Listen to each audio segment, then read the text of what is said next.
And a very good morning once again. It's time for our guest of the day segment this morning. With us, we have Dr. Kristen Rickey from West Delaware, Superintendent at West Delaware Schools. Good morning. Good morning. How are we doing today? Doing great. How are you? You know, not bad at all. And I know you have a very important bond referendum coming up this coming Tuesday. That's right. March 2nd. So let's talk a little bit about why the school is asking for a referendum now. Yeah, sure. So, we've been really good stewards of the taxpayers' money and tried to make our systems work for very long periods of time, and it's worked really well.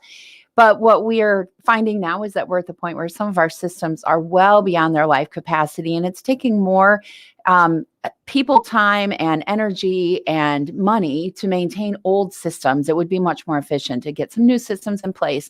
So, for example, our boiler systems, some of those are 20, 30 years beyond their life expectancy. And so we've been able to keep them running and not had to ask the taxpayers to replace them, but it's really time that we do that.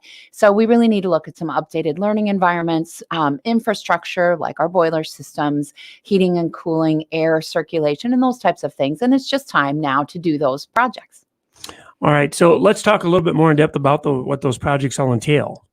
Sure. So we actually had a group that specializes in this start studying our facilities about 2 years ago, and they looked at everything, CO2 levels to measure how well the air quality was moving through our current systems, temperatures, noise levels, all of our age of equipment, those sorts of things. And they made recommendations about what needed to be done. And then we had a community group really hone in on those and look at what they wanted to recommend to the board. And then the board made some final decisions. So the things that we came up with on the referendum are the most critical issues for us. So they are updating our systems for air handling. So specifically things like our boilers. We have very old air handling units in the classrooms that aren't working anymore. They're not moving air efficiently. Some of them are having issues with the motors are burning out and we can't get replacements because they're too old.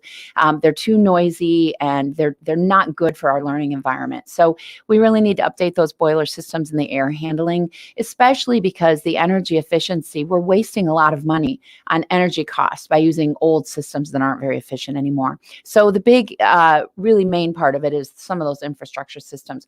We also would like to update our secure entrances because we have some security at our entrances with the cameras and the locks, but there are ways to make them even more secure. And we want to make that as secure as we can by redesigning the entranceways.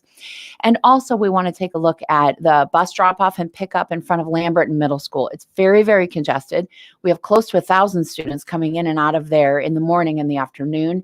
And we'd like to work with the city to redesign that so we can have dedicated bus drop-off areas and help the neighborhood with that congestion. And that, I can tell from experience, is a very important project. Well, all of them are very important, no doubt about that. But talk a little bit about how this is going to benefit the community. Right. So sometimes people think, well, I support the schools, but I don't really have a child in school, so I'm not sure how this would benefit us. But actually, as most people know, good quality schools are really the heart of a community, and they really draw industry and business and residents to the community when they see what the schools are like. And we have some amazing programs happening at West Delaware, and most people are aware of our award-winning programs in our fine arts and our athletics and all of those sorts of things, our apprenticeships and preschool and all the things we do. But if you don't know the schools, when you come to our facilities, they don't look like we have the quality programs that they do. They don't reflect what our community values. And so we really need to make our facilities live up to what we value. And it benefits the entire community if we have strong schools. And someone might ask, if you're going to put this kind of money into that, why not just build new buildings? Yeah, we've gotten that question quite a bit. And it's important to know that we worked with this group who is expert in this, and they analyzed whether it would make sense to build a new building. They actually have some mathematical models that they use. And the bones of our structures are very good. And so to tear them down and build new, or to try to purchase land and build someplace else, would be very cost prohibitive. We're looking at a $20 million bond issue to make repairs on all 3 buildings. There's just no way you could build 3 new buildings for $20 million. And so we think it's a better use. Actually, we know it's a better use of our taxpayer money to stick with the solid bones of structures that we have in place and just update and improve them. All right, let's say somebody owns, picking a number, $135,000 house. how is this going to affect them with their taxes? Right. So actually, it's a really great question. And of course, important for people to know. And so I'm going to encourage people to go to our website. At the very top, there's a link to the referendum. And when you go there, you can find tax information and you can actually put in your own property value. And you can put in whether it's residential, agriculture, or commercial, and it will tell you exactly what your tax impact will be. But for an average home of $135,000, the tax impact is less than $5 a month. And so we think it's very cost effective for the types and amounts of projects that we're doing. So is that the specific property tax information there? Is there any place else they can go to find out a little bit more? You can actually also call the county auditor and give them your information, and their office will help you figure that out, unless if you don't want to enter it in the database yourself. But like I said, you could just enter the value into our system and you can get your information immediately. All right. Is there anything else that you'd like to add? I think it's really important for people to know where they can vote. The auditor determines the voting locations, and because of the nature of the election, they're consolidated. So it's important to know where to vote. If you don't know, you can call the auditor's office and give them your address, and they will tell you. The polls are open March 2nd from 7 a.m. to 8 p.m.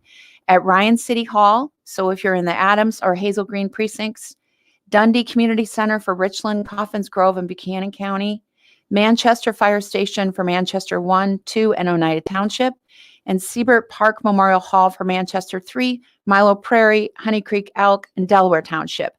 But if you don't know your township, go ahead and call the auditor's office. They can help. We're working to get some information on our website. But it's very important to have your voice be heard. No matter where you stand on the issue, we want people to come out and vote. All right. This coming Tuesday, March 2nd, polls open from 7 a.m. to 8 p.m. All right. Very good. Dr. Kristen Rickey with us from West Delaware. The West Delaware bond referendum, just a few days away. So make sure you take the time to get out there and vote on that. Thank you so much for stopping by. Thank you. And our guest of the day segment brought to you this morning on KMCH by Bill Thomas, Farm Bureau Financial